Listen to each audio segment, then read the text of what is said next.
விறகடுப்பில் 3 பேருக்கு fried rice பண்ணுறோம். ஒரு உருளி வச்சு தான் பார்த்துருங்க. உருளி நல்லா சூடாகிட்டு எண்ணெய் சேர்த்துக்கிறோம்.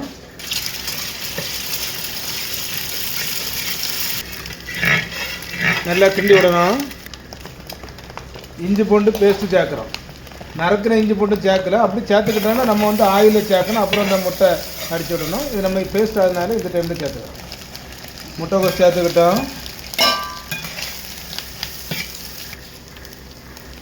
நறுக்கின வெங்காயம், கேரட்டு, பீன்ஸ் எவ்வளோ சேர்க்குறோம். தேவைக்கு உப்பு சேர்க்குறோம். மறுபடியும் கிண்டி விட்டுக்கிடணும். கிண்டி விடுறோம். வெஜிடபிள்ஸ் ரொம்ப 100% குக் ஆகக்கூடாது. சின்ன சின்னதாக நறுக்கிற சிக்கனை சேர்த்துக்கிறோம். மறுபடியும் கிண்டி விடுறோம். உதிரி உதிரியாக வேக வச்ச நீல பாஸ்மதி ரைஸை சேர்க்குறோம். கிண்டி விடுறோம். நல்ல மிளகு பொடி சேர்க்குறோம். இது குருமிளகு பொடி ரஃபாக பொடிச்சது. ரொம்ப பவுடர் ஆகக்கூடாது, ரொம்ப முழுசாட்டு இருக்கக்கூடாது.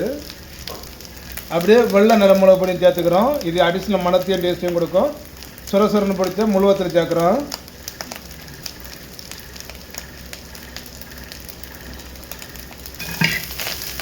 நல்லா கிண்டி விடுறோம்.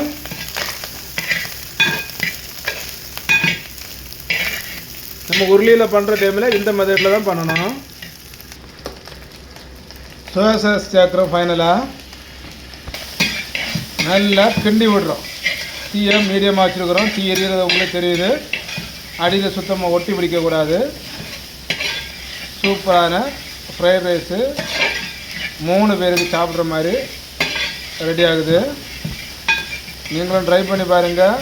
ஃபுட் ஆர்டர் இருந்தால் கான்டாக்ட் பண்ணுங்கள்.